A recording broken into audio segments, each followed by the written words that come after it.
Oh, sympathy, where have you gone? I'm getting old and I need something to rely on.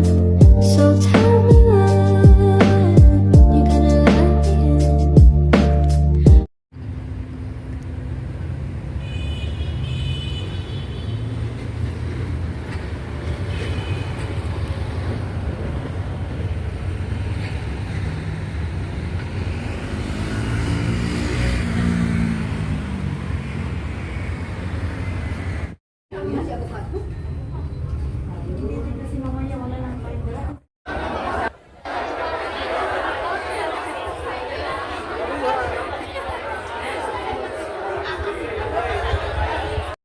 Be strong, shield, proving that nothing can cause her harm, and keep her safely in your refuge.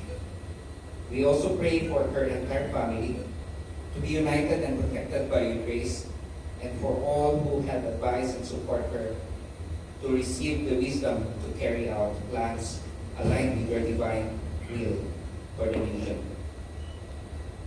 We also offer special prayer of thanksgiving for St. Philip events and services and other organizations, and congratulations for their 10th-year anniversary. Bless them, Lord, for their dedication and hard work in organizing this celebration, allowing us to gather and strengthen the bonds of our Filipino community here. Lord, bless every overseas Filipino worker.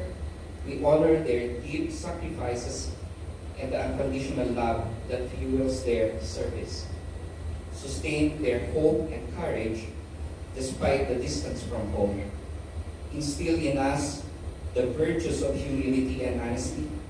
Empower us to live in communal cooperation, lifting up one another and avoiding division. Guide our thoughts and actions of Holy Spirit, so that everything we do may be accomplished. To God be the highest glory. We entrust our families back home, our work, and our dreams into your loving hands. Keep us rooted in your love, strengthened by your grace, and inspired by the hope that you, O Lord, are always our steadfast refuge. We ask this through Christ our Lord. Say amen. Amen. In the name of the Father, and the Son, and the Holy Spirit. Okay, please remain. Ang kanya pong number ay 0927. Bawal pala siya. Only share. Isip ko lang this. Parang alam ko yun, no? Alright, so we have Sir Arnel to share some information. Just ano lang kasi magbabago yung flow ng program natin, darating si Vicky na mas maaga. So I want, bago tayo magsimula, secure yung area. Sana yung leader ng ano natin ng security, si Sir Roger. Sir Roger Beijing. Kailangan natin i-secure. Yung sinasabi ko sa inyong tatlong linya, check nyo kung naka-green yung mga nasa harap. Tapos, lagyan nyo ng barricade dyan, nakadoon. Ayaw ko na magpasa ito din, magkakagulo tayo dito. Kasi yan ang sinasabi ko sa polis na ano na gagawin.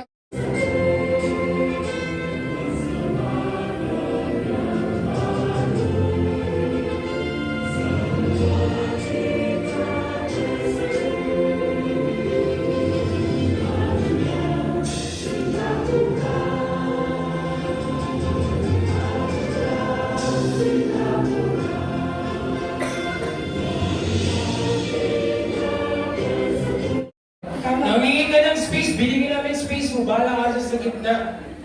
Kaya dyan, Alright, I guess we are all ready for for the main event na. Main event. Main event ka ba? Ano? signal na ba? May signal na ba tayo? Tingnan natin. Wala pa kayo naman, piniset na namin kayo eh. Dahil dyan guys, habang hihintay natin ang signal, kung nandiyan na ba ang ating... Congratulations, St. Phil! Tapos walang palakpak. Ulit, isa ba? 1, 2, 3. Congratulations, St. Phil! Ayaw niya, ikaw na lang daw. Sole proprietor na daw to. Tignan daw tayo, sabi ni ate.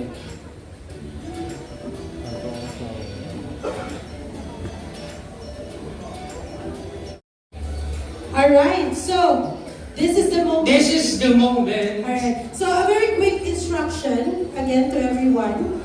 We need to have 2 lines. Alright, so Yes, mag-photo ops photo-ops muna tayo. So, para graduation po. Sino ba nakata ng graduation? Sino bang nakata ng graduation dyan? Yung mga Yung mga hindi pa nakatin, meron po tayong chance makapag-experience ng graduation So, together with our Alright. So, mangyayari, uunahin po natin yung left side na... left side po muna So, tayo. right side sila. Yes.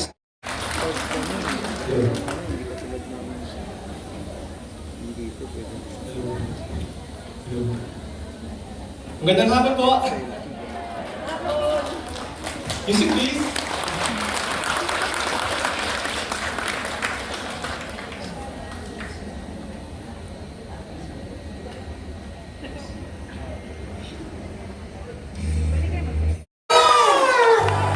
Oh my God! Yes, ang dami din ako Sabado. Oh. Yes, sa Sabado yung time na dapat mag-debate sila, Yes. o nagsha-shopping sila. Pero hindi, Pa? Mary Grace ang pangalan nun, tsaka si Mix. Ayun, ano? Ayan. Mary Grace and Mix, nagde-date na silang dalawa. Oo. Palakpakan po natin sila. Maraming pong salamat. Ano, yan lang talaga. Oo. And hindi ko kasi nakita kanina. Nasaan ko ba si Mayor Deo P. Manpatilyan? May we have Asan si Mayor? to stand up to be recognized Mayor! by everyone? Ayun na si Mayor. Sir Mayor. Sir Huwag po kayo Mayor. mahiya, sir. Sir, You're wag po- welcome in Singapore. Huwag po kayo maya. Ako nga nakalabas ng bahay. To share and promote the upcoming concert of the Juans. Yes po. Angeline po ang atin. Mr. Coffee, of course. Ay, sino to? Anniversary, St. Phil, see you at the Juan. Ready ba? 1, 2, 3. St. Phil, see you at the Juan.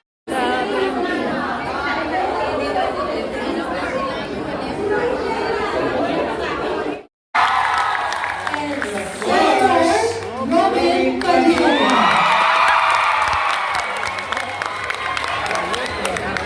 Pero syempre, tinawag lang natin. Duterte Ben, Attorney Jimmy Bondok, Attorney Vic Rodriguez, Dr. Richard Mata, sa mga bisita nating Banyaga, sa mga kababayan kong Pilipino, OFW, and start in a positive frame of mind. The Philippines is immensely better off compared to Afghanistan or Lebanon or Sri Lanka. All these three have been torn apart by strife and war, and the contending factions are still killing each other, inflicting more damage on their countries instead of repairing the harm done. Unlike this country, the Philippines can pull itself together and get on with the job. Proud na nakatayo dito sa harap ninyo. Hindi lang dahil andito po yung ating mga magigiting na mga leaders ng bansa, kundi dahil din po sa inyo. Palakpakan niyo po ang inyong sarili. Kayo po ang heroes ng ating bansang Pilipinas.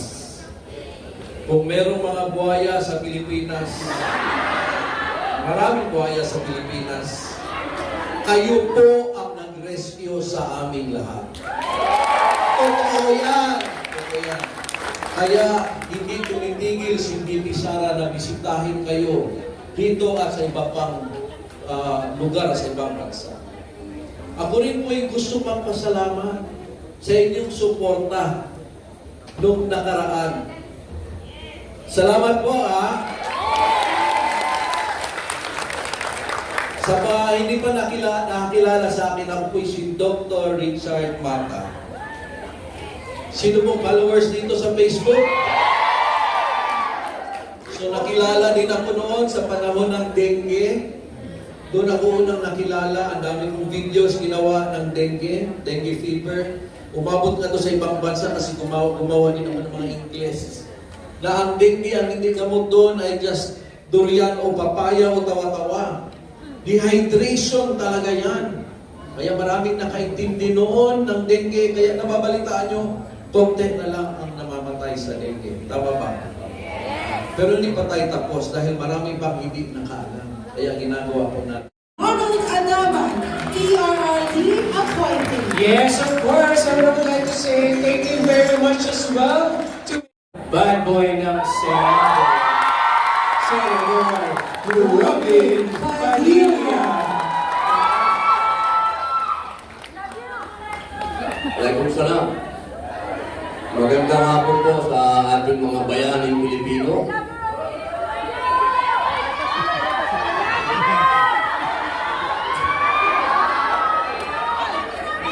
I love you.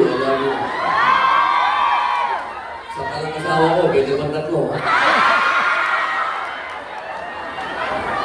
Mga kababayan, susundan ko lang po yung mga talumpati. Una, ni Atty. Indo, sinundan po ni Dr. Mata, sinundan po ni Jimmy Bondo, sinundan po ni Vic Rodriguez. Sundan ko lang po. Paiksi lang po kasi bawal magsalita eh. Mahirap nang mauyo-uyo. Alam niyo po, ang mga OFW, tandaan niyo po ito, lagi niyo pong ilagay sa puso ninyo. Nakuha po natin ang kalayaan laban sa mga Espanyol dahil sa mga OFW. Itanim niyo po yan sa isip ninyo. Dahil sila Jose Rizal, sila Antonio Luna, sila Juan Luna, sila Marcelo del Pilar, yan po ang mga unang OFW na nasa Espanya.